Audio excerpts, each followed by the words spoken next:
Bonjour à tous, nouveau numéro d'Emprise Direct, très heureux de vous retrouver. Votre émission qui parle de votre quotidien, de votre activité, de votre travail dans le secteur bancaire, de la finance ou encore du crédit.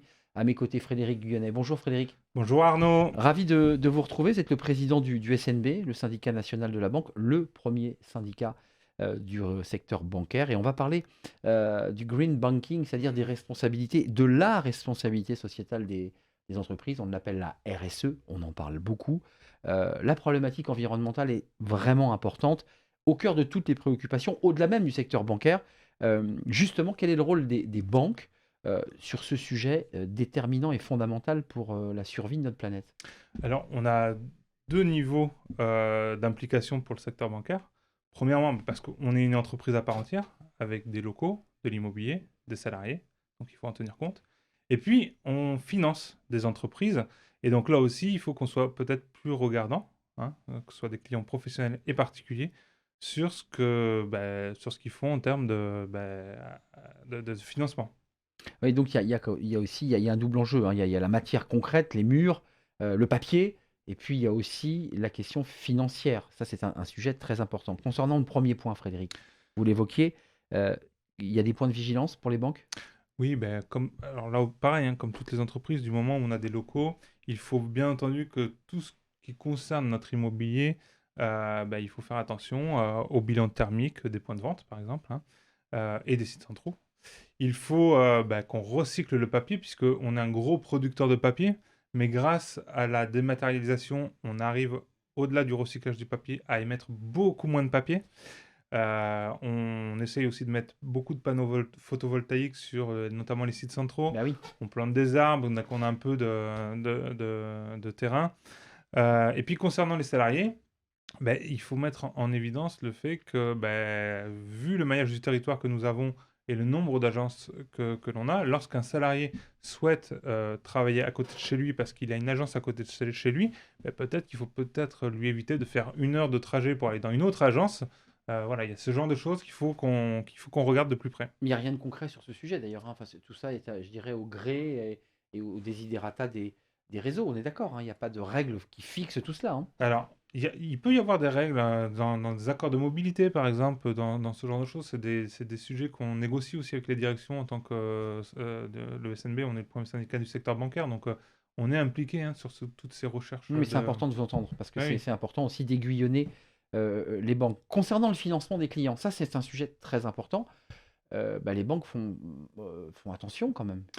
Alors, sur le financement, on fait de plus en plus attention, car il est vrai que maintenant, aujourd'hui, à l'heure où on se parle, financer un puits de pétrole ou une usine à charbon, c'est peut-être pas la meilleure chose à faire. Du coup, on regarde et on va plutôt sur des financements plus responsables, sur de l'énergie plus verte et plus respectueuse de l'environnement qu'avec la transition énergétique. Ouais, enfin, les chiffres sont terribles, hein, parce que avec 27 litres de pétrole, on fait des pneus. Avec ces pneus, il faut 108 litres de pétrole et ça va faire du plastique, etc., etc. Donc il y a quand même des enjeux déterminants, hein. Le fléchage des investissements est déterminant, hein. Alors, ce qui est compliqué pour une banque, c'est que effectivement, ce que vous venez de dire, c'est important. Comme on intervient à plusieurs niveaux, par exemple, si une banque finance les puits de pétrole, ce puits de pétrole va servir à faire du plastique. Ce plastique, ensuite, on va l'incorporer dans une voiture, par exemple, avec les pneus, mais tout ce qui est habitacle, etc. Donc, on va regarder le bilan carbone du financement du puits de pétrole. On va regarder le bilan carbone de la voiture, alors que finalement, on a déjà pris en compte le bilan carbone du puits de pétrole. Et puis, quand un client va acheter cette même voiture qui va faire des kilomètres et mettre de l'essence, on va regarder un nouveau bilan carbone. Alors que finalement, l'origine, c'est toujours ce même pétrole qu'on a déjà comptabilisé.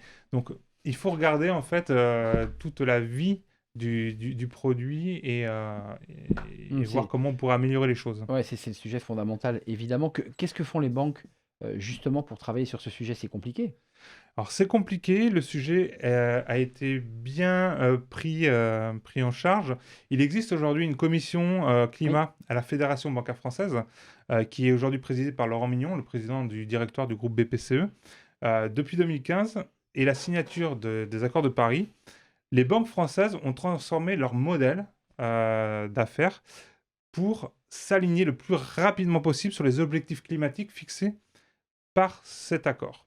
Depuis janvier 2022, donc c'est tout récent, les 6 grandes banques françaises ont décidé de ne plus financer les projets dédiés et les entreprises dont la part d'hydrocarbures non conventionnels dans l'exploration et la production, le pétrole de Eh oui, schiste, bien sûr. le gaz de schiste et les sables bitumineux seraient supérieurs à 30% de leur activité. Donc les banques françaises, en faisant cela, sont les premières au monde à prendre un engagement de cette ampleur. Donc ça, c'est effectivement une mesure très importante parce que gaz de schiste bitumineux, évidemment, qui se trouve aux États-Unis et qui permettent aux Américains d'ailleurs de pouvoir acheter moins de pétrole. Euh, Quand même, les banques évoluent sur ce sujet, hein. Quand même, c'est des sujets qui sont des sujets d'avenir. Euh, Comment vous voyez l'évolution pour le secteur là? Alors je pense qu'il faut qu'on aille encore plus loin peut-être sur des réflexions. Euh, Au SNB, on s'est posé certaines questions, notamment lorsque, comme vous le savez, en France, on a un fort maillage du territoire du réseau bancaire français. On a parlé tout à l'heure des salariés qui font plusieurs kilomètres pour aller travailler en agence et essayer de trouver des solutions pour les rapprocher des agences de proximité. Ben, c'est le cas aussi des clients finalement. Quand on ferme une agence, ça veut dire que les clients qui avaient l'habitude d'aller dans cette agence vont devoir faire plus de kilomètres pour trouver une autre agence. Eh oui. Ça, c'est pas pris en compte aujourd'hui. C'est peut-être des choses à regarder, voir ce qu'on pourrait faire. Et puis, je sais qu'au niveau européen, il y a des grandes personnes qui pensent et qui essayent d'imaginer que demain, peut-être que lorsqu'on finance une passoire thermique en termes immobiliers, Bah, on n'a pas les mêmes taux. eh ben, on pourrait mettre des malus sur les taux, effectivement, par rapport à une maison, Une BBC. à un bâtiment basse consommation, par exemple. Pareil pour l'automobile, une voiture polluante pourrait avoir un taux plus important qu'une voiture électrique. Donc bonus-malus pour encourager le geste écologique sur la voiture électrique. Vous en pensez quoi, vous, concrètement, au SNB? Alors, Bonus, malus? C'est dur parce que les gens les plus modestes ont pas trop le choix. mais c'est un peu la problématique, en fait, c'est une mauvaise bonne idée finalement, puisque, comme vous venez de le Ou dire, une fausse bonne idée, d'ailleurs. c'est une fausse bonne idée parce que les personnes qui vont faire l'acquisition de cette voiture polluante, c'est parce qu'elles peuvent pas acheter de voiture électrique qui sont beaucoup plus chères. Oui. Les personnes qui vont acheter une maison à rénover ou ce qu'on appelle les passoires thermiques et pas une maison à basse consommation, c'est aussi les personnes qui vont acheter les biens qui sont les moins chers et donc les personnes les plus modestes. Mais Et évidemment. encore une fois, si ça venait à arriver, on va encore croire que les banques ne prêtent qu'aux riches, font des faveurs aux riches, et ça risque encore une fois de créer des incivilités alors que ce sont des décisions qui viennent de l'Europe. Alors pour Oui, l'instant, on bloque ça. oui, c'est vécu comme une injustice par le Ça ne client. devrait pas arriver, mais voilà, sachez qu'il y a ce type de réflexion. En quoi, justement, le SNB, qui est le premier syndicat de la banque et du secteur bancaire, peut justement participer à rendre le secteur plus vertueux dans le domaine écologique, très concrètement? Alors, bah, déjà, il faut qu'on soit plus regardant peut-être sur les fermetures d'agences. Alors, il ne faut pas non plus qu'on garde absolument des agences lorsque les salariés sont en souffrance, hein. Il faut quand même qu'on traite Hmm. cette Mais c'est problématique-là. vrai que sur la raison Mais, écologique, mais il faut on le regarde peut-être mieux. Il faut qu'on intervienne, mais c'est déjà le cas, hein, lorsqu'un salarié demande à être rapproché de chez lui et qui fait beaucoup de kilomètres, là aussi, il faut qu'on sache intervenir. Alors, on le fait, hein, on fait beaucoup d'accompagnement individuel sur les salariés. Ce genre de problématique, on arrive à le traiter. Nous pouvons négocier, et c'est le cas dans certaines entreprises, des primes qui permettent de défraiement lorsque vous venez travailler en vélo, par exemple. On peut négocier des primes pour acheter un vélo électrique. Comme ça permet aux salariés d'utiliser un vélo plutôt que sa voiture. On peut, dans le cadre des gestions des comités sociaux et économiques, aussi être plus vert dans les choix que nous allons faire en Hmm. termes de socioculturel. Et Voilà. d'achat même d'ailleurs. Nous-mêmes, SNB, en tant qu'organisation syndicale, on est une petite entreprise, hein, nous regardons tout ça. On a rénové nos locaux pour qu'ils soient beaucoup plus verts, beaucoup plus respectueux de La gestion de l'environnement. votre papier. On utilise des tracteurs recyclés pour mieux communiquer. On essaye de négocier des communications par mail plutôt que par papier. Alors, ce n'est pas le cas partout, c'est pour ça qu'on voit encore du papier. On nous dit, mais pourquoi vous communiquez encore par papier? C'est parce qu'on n'a pas le choix, sinon on ferait du numérique. Bien sûr. Voilà. Il y a encore une réglementation, il y a encore des sorties de papier pour des prêts bancaires, par exemple. Tout n'est pas encore numérisé, hein. Exactement. Et on travaille sur tous ces sujets-là.